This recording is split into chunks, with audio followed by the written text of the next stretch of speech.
Hello and welcome to Tech Talk Weekly. I'm Sheldon Burke from the South Regional Broward College Library, and I'm filling in for Bob Anson this week, who's scheduled for his annual update, as I like to say. No, he's on vacation again. We do allow him to do that once in a while. We're legally obligated to do that, so we're going to do our best to honor that. Unfortunately, our guest for today was unable to make it this week. As you know, it is flu season, so people come down with things and things happen.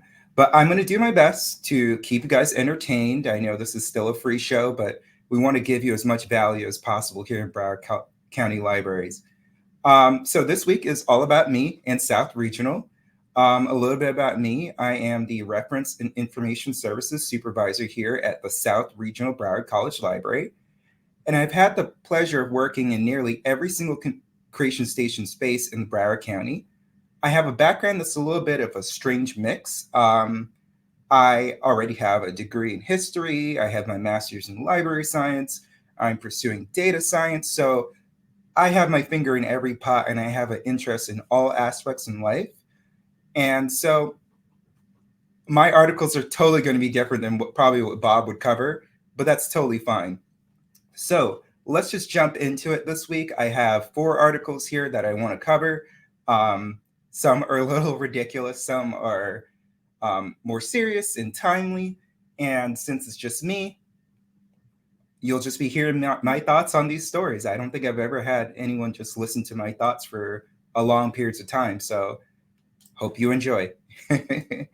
So let's get started. I just posted the links in the chat. And now let's get started with our first story. So our first story here is, here's why mathematicians are interested in cutting cake. I have no idea how I came across this story. None. I was just looking at different tech topics and somehow came across Science News, which is independent journalism since 1921, which is pretty old in America's history. So, cutting a cake, you think it's so easy. You just have a cake, you cut it in, divide it evenly about how many people you have. They're mathematicians, so of course they say 1 over n amount of people. You have 6 people, you cut it each slice into 1/6, and there you go. It's even. Not so fast, actually. It wouldn't be so easy with mathematicians. They say, well, what if there's some frosting on one side? What if there's some extra sprinkles on the other side? How do you then decide how it's fair? So it then gets into this principle of, I believe,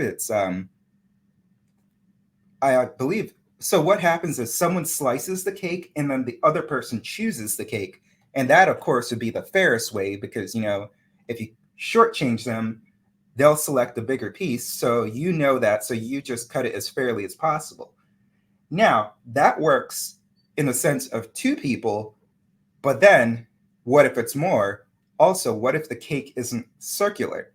What if this cake is strangely like an octagon or something like that?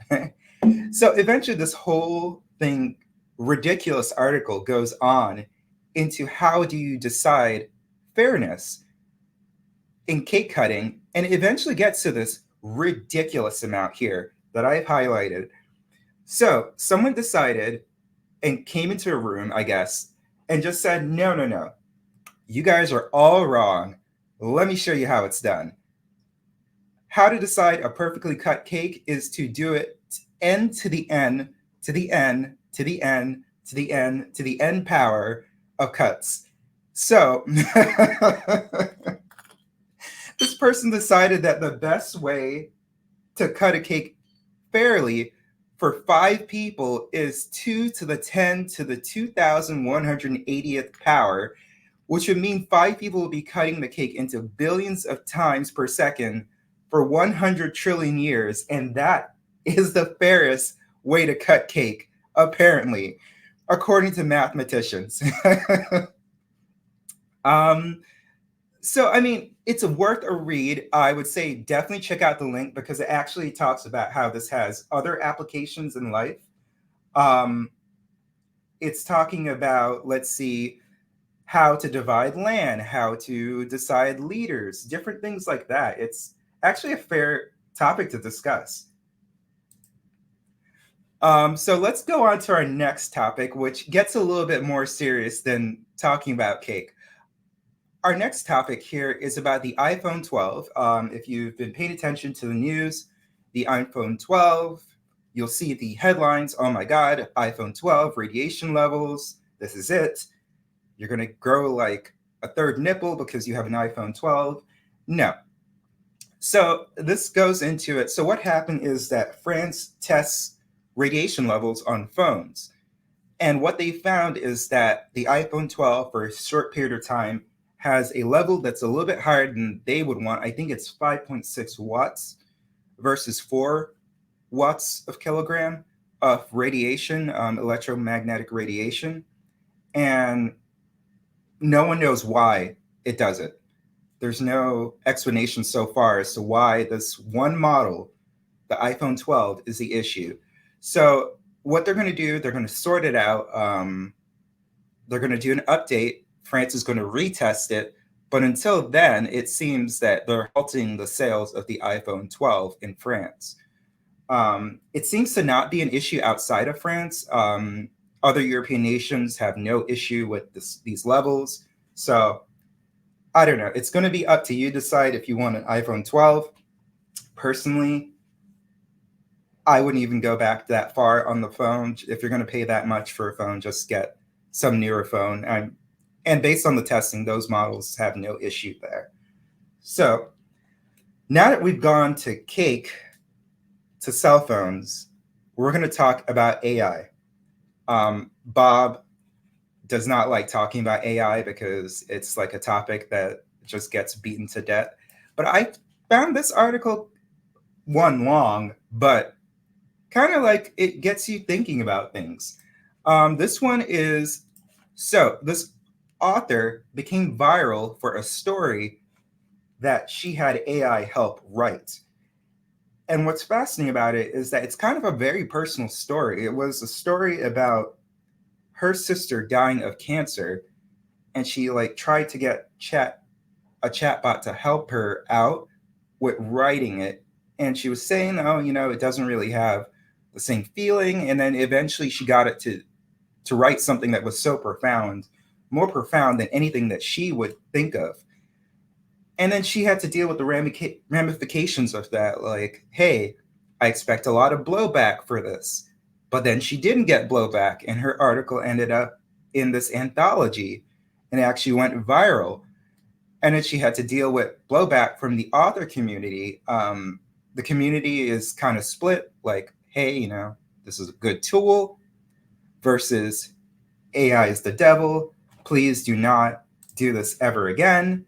And so let me check my notes real quick. This one's actually a very lengthy article, so you better clear your schedule if you're going to read this one. So I wanted to check my notes because of how lengthy this is. She goes on to describe how she uses a AI tool that I've never heard about, Pseudowrite. And so that's designed to help writers write. And she was talking about how she's on the forums, and on the forum, she's actually discovering that these tools meant for writers are not being used by writers, but being used by other people, which is fascinating.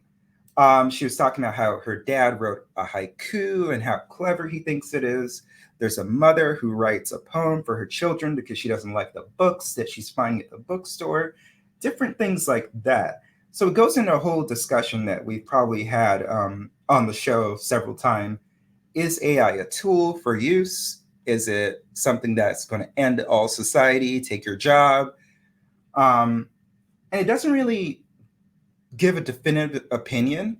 But one thing I did leave when I finished reading the article, I did think about is something that I still want to beat home, and no one's really addressed this question, is what happens to creativity in the future? I mean, if you could simply just get a machine to do all the creative things, draw art, make poems, make poetry, write stories, it's like, is that a thing that lessens with time? or is it a muscle that we need to exercise? Like, will we lose that? I think about spell check. There's certain words I don't know how to spell.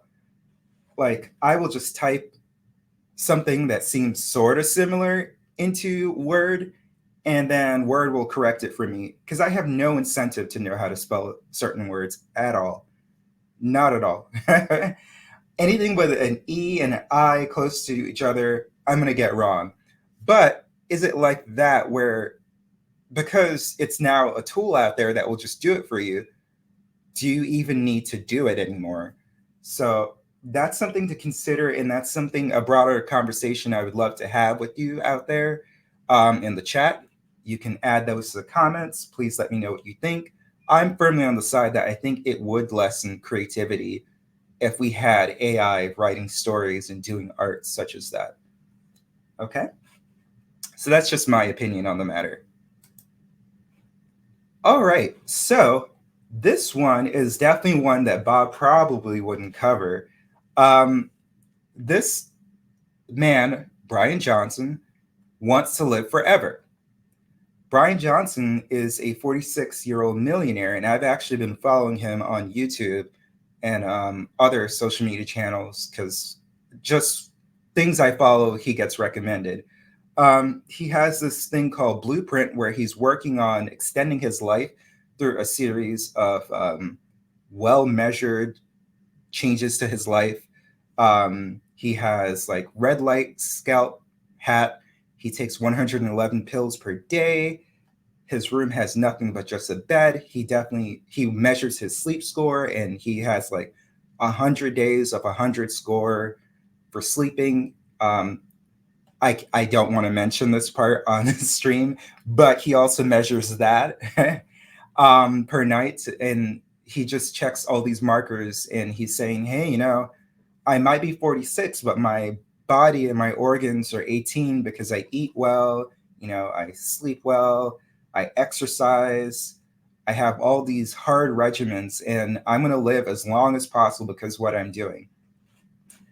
So it's a very good article to just go over and see like the extremes people are willing to go about nowadays to live forever. It made me think on if we've gone too far with measurement tools, like Fitbits and different things.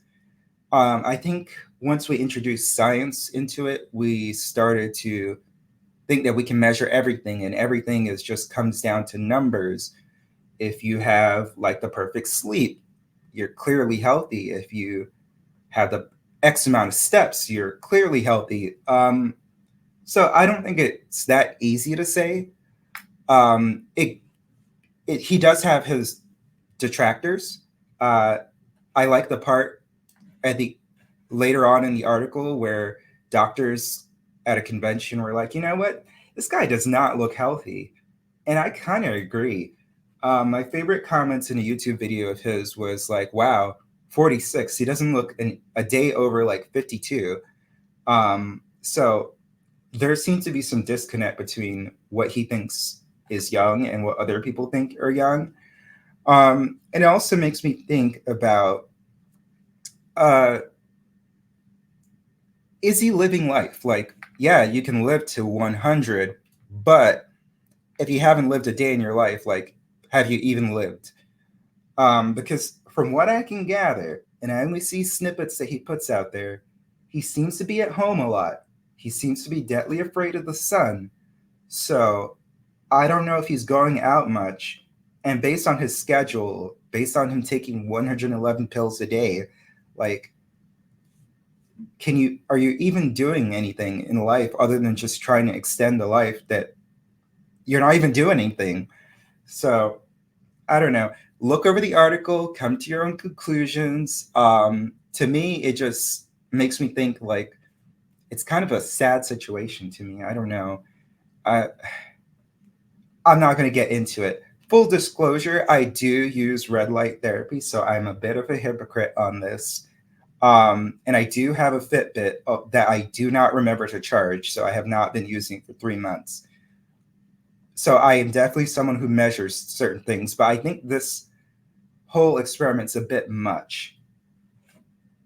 All right. So those are the articles that I have for you this week. They're in the chat, they're in the comments. So please review them. Let us know how we're doing. Let us know what you think. Let Bob know how great I did this week, despite having no guests. And I just wanted to leave you with some things that South Regional is doing. So South Regional Broward College Library is the best branch in all of Broward County. Easy. Sorry if it's not your home branch, but you're always free to come. So we always have events going on. Please follow us on broward.org/libraries/events to follow South Regional Library and I guess the other libraries. We have some things coming up this Saturday on the 23rd. We have a Hispanic book fair. We have on the 30th, we have the Your Library, Your Community events where we have businesses, we have other community members come together so you can learn about resources in your area. You can learn about what the library does, learn how to use our resources. We also have our 40th anniversary coming up on October 31st. We will be celebrating a month-long celebration. We're celebrating the different decades. Started with 1983, 1993, 2003, 2013, 2023. And so we have different events. We have, from the top of my mind, we have an 80s trivia, and we also have a 90s hip hop event coming up as well. So please follow along. There's always plenty happening at South Regional Library and all the other libraries around the county. I thank you for your time. And next week, we'll have Bob back for you. Take care.